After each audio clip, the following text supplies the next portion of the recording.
मोदी सरकार ने ऐसा फैसला किया है कि विदेशी निवेशकों के शेयर मार्केट में लौटने की पूरी उम्मीद बढ़ गई। केंद्रीय मंत्रिमंडल ने विदेशी निवेशकों के लिए टैक्स नियमों को आसान बनाने वाला एक अध्यादेश मंजूर कर लिया। सरकार यह अध्यादेश इसलिए लेकर आई है क्योंकि अभी तक विदेशी निवेशकों को मुनाफे पर 12.5% का कैपिटल गेन टैक्स देना पड़ता है। विदेशी निवेशकों को 20% का विद होल्डिंग टैक्स भी चुकाना होता है और इसीलिए केंद्रीय मंत्रिमंडल ने एक नए अध्यादेश को मंजूरी दी है। इस अध्यादेश में विदेशी निवेशकों के लिए टैक्स नियमों में छूट देने का मसौदा तैयार किया। यह अध्यादेश आरबीआई के साथ एक संयुक्त और समन्वित रणनीति का हिस्सा है। 2026 में भारतीय रुपया अमेरिकी डॉलर के मुकाबले करीब 6% कमजोर हुआ। शेयर बाजार से विदेशी निवेशकों के पैसा निकालने से भी रुपया कमजोर हो गया। सरकार G-SEZ में विदेशी निवेशकों को टैक्स फ्री ऑफर दे सकती है। राहुल गांधी भले ही दावे ठोक रहे हो कि देश में आर्थिक सुनामी आने वाली है, लेकिन आप देखिए कि मोदी सरकार देश की अर्थव्यवस्था को और ज्यादा रफ्तार देने के लिए क्या-क्या प्रयास कर रही है। इस वक्त वेनेजुएला की अंतरिम राष्ट्रपति डेल्सी दिल्ली में है। वो जल्द ही गुजरात के जामनगर जाने वाली हैं और वहां पर रिलायंस की ऑयल रिफाइनरी का दौरा करने वाली। डेल्सी के इस दौरे को वेनेजुएला के क्रूड ऑयल से जोड़कर देखा जाए क्योंकि इस वक्त वेनेजुएला को भारत की सख्त जरूरत है। वेनेजुएला भारत को ज्यादा से ज्यादा तेल बेचना चाहता है। वेनेजुएला अपनी अर्थव्यवस्था को मजबूत करने के लिए नई खरीदारों की तलाश है और भारत के रूप में उसके लिए एक बड़ा और आकर्षक बाजार उसे नजर आ रहा है क्योंकि भारत दुनिया के उन चुनिंदा देशों में शामिल है बॉस, जिनके पास वेनेजुएला के भारी कच्चे तेल को रिफाइन करने की तकनीक और क्षमता दोनों मौजूद। भारत दुनिया की सबसे बड़ी रिफाइनिंग पावर में शामिल है बॉस। देश में हर साल करोड़ों टन नेफ्ता का प्रोडक्शन होता है। गुजरात, महाराष्ट्र और अन्य राज्यों में स्थिति बड़ी है। रिफाइनरियां घरेलू जरूरतों के साथ साथ निर्यात के लिए भी पर्याप्त मात्रा में नेफ्ता तैयार कर वेनेजुएला को अपना तेल निकालने और बेचने के लिए इसी जादुई प्रोडक्ट की जरूरत है जिसका नाम है नेफ्ता। वेनेजुएला के भारी कच्चे तेल को बहने लायक बनाने के लिए उसमें नेफ्ता मिलाया जाता है, यानी कि नेफ्ता एक तरह का थिनर या फिर डाइल्यूट करने वाला एक रसायन। यह भारी तेल को पतला करता है जिससे उसे पाइपलाइन और टैंकर्स के जरिए आसानी से ले जाया जा सके। भारत में रिफाइनरियां हर साल लगभग 18 से 20 मिलियन टन नेफ्ता का उत्पादन करती हैं और इसीलिए वेनेजुएला को भारत के नेफ्ता की जरूरत पड़ती है। आज ज्वाइंट प्रेस मीट के बाद विदेश मंत्रालय ने क्या जानकारी दी है, एक बार सुनिए। What is America's involvement in India's buying crude from Venezuela? Also, Venezuela has heavy crude like Russia. So, how much of and they are offering discounts because logistically Venezuela is further away. So, are we going to like shift from the crude that we are buying from Russia and encourage more and more crude coming in from Venezuela? And this is primarily going to the Jamnagar refinery in Reliance, if I understand. It's a naughty question. No, so government of India will buy oil from wherever. We have to, the problems in the Middle East have, I think, led all governments, including India, to aggressively seek to diversify their sources. So we will do that. We are a large customer of crude oil. We are growing, so we are going to be a stable consumer of oil. So producers also around the world look at us as a useful relationship to have because it will inure them from spikes in the energy market as sellers. So we will go where there is oil at a good price. पाठशाला में अब पटना वाले Khan sir और coaching war का chapter. Khan sir ने कहा कि firing पड़ोसी कोचिंग वाले ने करवाई, तो पुलिस खान सर के गार्ड को क्यों उठाकर ले गई? कोचिंग पर फायरिंग मामले में रोशन सर की गिरफ्तारी के बाद अगला नंबर क्या खान सर का आने वाला है? वैसे तो पटना के मशहूर खान सर अपने पढ़ाई के स्टाइल, बात करने के अलग अंदाज और तीखे बयानों से चर्चा में हमेशा रहे, लेकिन इस बार खान सर कोचिंग मामले में ऐसे विवादों में घिर गए हैं कि दरअसल 2 दिन पहले 2 जून की रात को जो कुछ हुआ, लोगों ने खान सर की कोचिंग पर हमला कर दिया, यह आरोप लगाया गया और इसी दौरान सीसीटीवी में ये लोग खान सर की कोचिंग पर पत्थरबाजी और तोड़फोड़ करते हुए नजर आ। चेहरे पर आप देखिए कि मास्क लगाए इन लोगों ने खान सर की कोचिंग पर जमकर पत्थरबाजी की है और इस दौरान इन लोगों ने खान सर की कोचिंग के गार्ड को बुरी तरीके से मारा और पीटा है। उसका सिर फोड़ दिया, जिसका अस्पताल में इस वक्त इलाज चल रहा है और इस पूरी घटना के लिए खान सर ने अपने पड़ोसी कोचिंग के मालिक रोशन सर पर आरोप लगाया कि ये सब उन्हें कि कहने पर उन्हीं के करवाने पर। खान सर की शिकायत के बाद रोशन सर को गिरफ्तार कर लिया गया। अब तक की घटना सुनकर सोशल मीडिया पर बहुत से लोग पूछ रहे हैं बॉस कि अरे भाई, हमला तो खान सर की कोचिंग पर हुआ था ना, इसमें घायल भी खान सर का गार्ड हुआ, तो फिर खान सर की गिरफ्तारी की बात क्यों हो रही है? कहां से आ गई गिरफ्तारी की?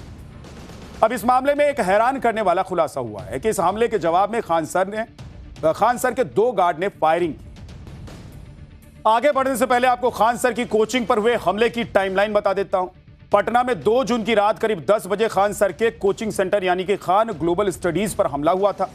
आरोप है कि कुछ लोगों ने कोचिंग सेंटर के गार्ड की पिटाई की, परिसर में पत्थरबाजी की और खान सर के पोस्टर बैनर्स फाड़ दिए। घटना के बाद खान सर ने दावा किया था कि हमलावरों ने 8 से 10 राउंड फायरिंग भी की थी। हालांकि कुछ समय बाद ही वो फायरिंग वाले बयान से पलट गए। इसके बाद खान सर ने अपनी कॉम्पिटिटर कोचिंग ज्ञान बिंदु कोचिंग पर हमला करने का आरोप लगाते हुए एफआईआर दर्ज कराई।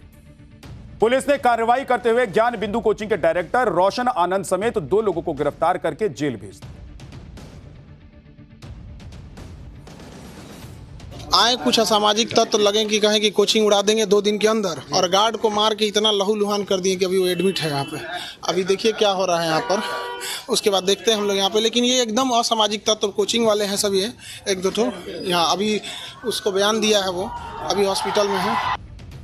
खान सर की शिकायत के बाद रोशन सर को गिरफ्तार करके जेल भेज दिया गया। इसके बाद मामला शांत नजर आ रहा था, लेकिन आज इस मामले में एक नया वीडियो सामने आ गया। इसमें दावा किया गया है कि विवाद के दौरान फायरिंग खान सर के गार्ड ने की। इसमें ये लोग जो फायरिंग करते हुए दिखाई दे रहे हैं, दोनों ही गार्ड बारी बारी से अपनी बंदूक लोड करते हैं और हवा में फायरिंग करते हुए नजर आते हैं। दावा किया जा रहा है कि वीडियो खान सर की कोचिंग पर हमले करने के बाद का है और इसमें 2 गार्ड हमले के जवाब में फायरिंग कर।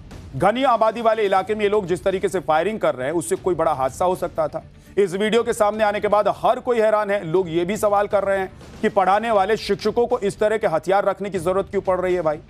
अब वीडियो सामने आने के बाद आज सुबह पटना पुलिस खान सर के कोचिंग सेंटर पर पहुंच गई और दोनों गार्ड्स को गिरफ्तार कर लिया। अब इन्हें कोर्ट में पेश करके जेल भेजने की तैयारी चल रही है। इन दोनों गार्ड के बयान के आधार पर ही आज पुलिस ने खान सर से भी पूछताछ की। अब अगली पूछताछ के लिए पुलिस खान सर को पुलिस स्टेशन में बुला सकती है। पुलिस इस बात की जांच कर रही है कि फायरिंग किसके कहने पर की गई है। अगर यह बात कंफर्म हो जाती है तो फायरिंग खान सर के ही कहने पर की गई है तो उनके लिए मुसीबत बढ़ सकती है, क्योंकि इस मामले पर पुलिस उन्हें गिरफ्तार भी कर सकती है। हालांकि पुलिस इस बात की भी जांच कर रही है कि फायरिंग हमले के बाद की गई थी या फिर हमले से पहले की गई थी और इन दोनों ही मामलों में खान सर की क्या भूमिका रही। इसका दूसरा पहलू यह भी है बॉस कि 2 जून की रात जब खान सर की कोचिंग पर हमला हुआ था, तब इस घटना के तुरंत बाद खान सर ने 8 से 10 राउंड गोली चलाने का दावा किया। हालांकि बाद में वो अपने बयान से पलट गए। पूरा ऑफिस तोड़ ताड़ दिया, ऐसा गोली चला दिया। अब किसको हमला करने आ गए? यहाँ हमारे घर पे किसको करना है? किया गया आपके? हाँ, सीसीटीवी कैमरा फुटेज को दे दिया गया है, चिन्हित कर लिया गया, गार्ड भी पहचान गया वहाँ पे, बगल की कोचिंग वाला ही। किसको गोली चलने पे मजा आता है? यहाँ पे चारों ओर से गोली चल रहा था। उस समय कहाँ थे आप लोग? आते तब पूछते कि आपको कैसा लग रहा है यहाँ पे। देखिए उस समय इतना घटना हुआ। अभी जो घायल है, जो मेन, हम लोग तो अंदर से भी अपने चेम्बर में थे, टीचर लोग क्लास ले रहे थे। जो गार्ड है उससे पूछा गया तो उसका कहना है कि सर कुछ समझ में नहीं आ रहा, इतना मार के फोड़ दिया गया उसको, तो समझ में नहीं आ रहा। ऐसा पहली बार नहीं है जब खान सर की कोचिंग पर हमला हुआ। इससे पहले भी उनकी कोचिंग पर हमला हो चुका है, लेकिन पहली बार खान सर की तरफ से जवाबी कार्रवाई करते हुए फायरिंग के बाद आरोप लगाए गए और उसके बाद एफआईआर दर्ज कराई गई। दरअसल पटना में चल रहे इस कोचिंग वॉर के 2 पक्ष हैं, जिसमें एक तरफ खान सर हैं और दूसरी तरफ रोशन सर हैं। ये दोनों ही अपनी अपनी कोचिंग चलाते हैं और दोनों में ही गजब का कंपटीशन है। दोनों ही कोचिंग के अपने अपने दावे करते हैं, लेकिन इस बार ये लड़ाई एक परीक्षा के रिजल्ट के दावे से खुलकर सामने आ गई। दरअसल एक तरफ खान सर की कोचिंग है जिसका नाम है खान ग्लोबल स्टडीज, दूसरी तरफ है रोशन आनंद जो ज्ञान बिंदु कोचिंग चलाते हैं। ये दोनों ही कॉम्पिटिटिव एग्जाम यानी कि प्रतियोगी परीक्षा की तैयारी करवाते हैं।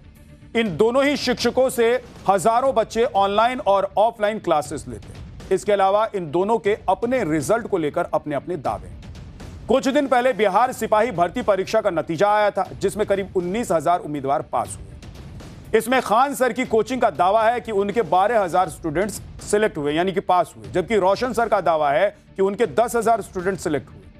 इसके बाद खान सर की कोचिंग ने अपनी सफलता के पोस्टर लगवा दिए, जिससे विवाद बढ़ गया और मामला पुलिस तक पहुंच गया। दूसरी तरफ इस मामले में गिरफ्तार रोशन आनंद का आरोप है कि खान सर ने एक साजिश के तहत एक झूठे मामले में फंसाया है। सर रोशन सर साजिश किया जा रहा है बिहार पुलिस में जो शानदार रिजल्ट हुआ है उसी का साजिश है, हमको फंसाया जा रहा है। किसान कोल्ड स्टोर के मालिक और खान सर जो है दोनों मिल करके जो है ज्ञान बिंदु को बर्बाद करने का पूरा प्रयास कर रहा है, लेकिन सत्यमेव जयते। खान सर कोचिंग हमले पर रोशन सर गिरफ्तार किए गए और अब देखिए कि सवाल उठ रहा है कि क्या खान सर का भी नंबर आ जाएगा। खान सर और रोशन सर के बीच चल रही कोचिंग वॉर को देखते हुए प्रशासन की भी सख्ती बढ़ गई है। इस घटना को देखते हुए पटना प्रशासन और शिक्षा विभाग ने कोचिंग संस्थानों के लिए समय की पाबंदी लगा दी। तय किया गया है कि स्कूल समय के दौरान किसी भी कोचिंग संस्थान को चलाने की अनुमति नहीं होगी। 22 जून से पटना के सभी स्कूलों में नियमित पढ़ाई फिर से शुरू होगी। इसमें स्कूलों का समय सुबह 9:30 बजे से शाम 4 बजे तक निर्धारित किया गया। इस दौरान स्कूलों में छात्रों की अटेंडेंस के लिए कोचिंग संस्थानों को बंद रखना होगा। शिक्षा विभाग ने निर्देश जारी करते हुए कहा कि कोचिंग संस्थान केवल शाम 4 बजे के बाद ही चलाए जा सकते। इस आदेश का उद्देश्य छात्रों की स्कूलों में नियमित और पूरी अटेंडेंस सुनिश्चित करना है। दरअसल ज्यादातर छात्र अपनी स्कूल पढ़ाई छोड़कर कोचिंग में तैयारी करने के लिए पहुंचते हैं। इसे रोकने के लिए प्रशासन की टीमें स्कूल खुलने के बाद कोचिंग संस्थानों पर विशेष निगरानी रखेगी ताकि शाम 4 बजे से पहले कोई कोचिंग या संस्थान इस तरह के ना चले। इसे लेकर जिला शिक्षा कार्यालय ने स्पष्ट दिशा निर्देश भी जारी किए। अब बिहार सरकार भी कोचिंग की मनमानी के खिलाफ पूरे राज्य में सख्त नियम लाने की बात कर रही है। और पाठशाला में अब अगला चैप्टर जिसमें आपको बताऊंगा, पाताल तोड़ सुरंग बनाकर भारत के हिस्से वाला चिनाब का पानी पाकिस्तान जाने से रोकने जा रहे हैं मोदी। स्पेशल चैप्टर है, डिटेल में आपको बताऊं। बूंद बूंद का हिसाब कर रहे हैं मोदी। पाकिस्तान में अभी से बेचैनी है। परमाणु बम फोड़ने की धमकी देने वाला अब गिड़गिड़ा रहा। सिंधु जल समझौते पर रोक से तिलमिलाया पाकिस्तान को पीएम मोदी ने एक और झटका क्या दिया है।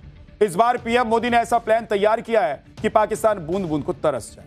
पीएम मोदी पहले ही क्लियर कर चुके हैं कि खून और पानी एक साथ नहीं बहेगा और अब पीएम मोदी ने पाकिस्तान को पानी वाले झटके की दूसरी किश्त दे दी। सिंधु जल समझौता रद्द करने के बाद अब भारत ने चिनाब के पानी पर ब्रेक लगाने का प्लान तैयार किया। इसके तहत चिनाब नदी पर 2 प्रोजेक्ट शुरू होने जा रहे हैं बॉस। और पहला है चिनाब ब्यास लिंक परियोजना, जिसके तहत चिनाब से ब्यास तक वाटर टनल बनाई जाएगी और इस टनल के जरिए चिनाब के पानी को भारत में ही रोका जाएगा।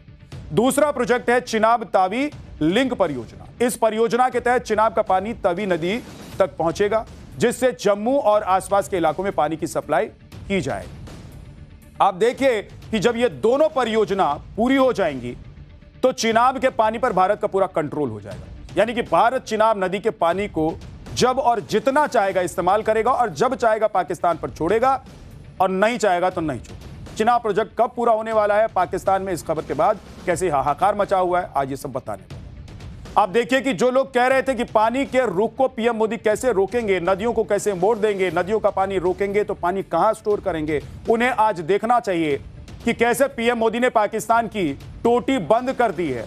आज आपको बताऊंगा जो पानी अभी तक पाकिस्तान जा रहा था वो भारत में कैसे इस्तेमाल होगा, वो भी बताऊंगा डिटेल में। लेकिन पहले हिंदुओं का नाम पूछकर खून बहाने वाला पाकिस्तान पानी के लिए तड़प तड़प कर मरेगा और इसकी स्क्रिप्ट पहलगाम आतंकी हमले के बाद तैयार हो गई। पहलगाम हमले के बाद भारत ने सिर्फ सिंधु जल समझौता ही रद्द नहीं किया था बॉस, बल्कि पाकिस्तान जाने वाले बूंद बूंद पानी को रोकने का प्लान भी शुरू कर दिया।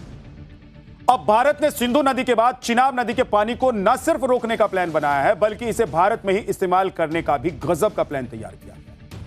चिनाब नदी पर 2 प्रोजेक्ट शुरू करने का प्लान है, जिसमें यह चिनाब और ब्यास लिंक प्रोजेक्ट को मंजूरी भी मिल गई।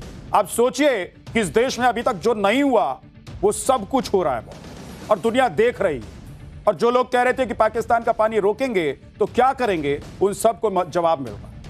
इस प्रोजेक्ट की लागत करीब 2352 करोड़ रुपए है। योजना के तहत चिनाब नदी को ब्यास नदी से जोड़ा जाएगा। नदियों को जोड़ने के लिए 8 किलोमीटर 700 मीटर की अंडरग्राउंड टनल बनाई जाएगी। इसके साथ ही चंद्रा नदी पर 19 मीटर ऊंचा बैराज भी तैयार किया जाएगा।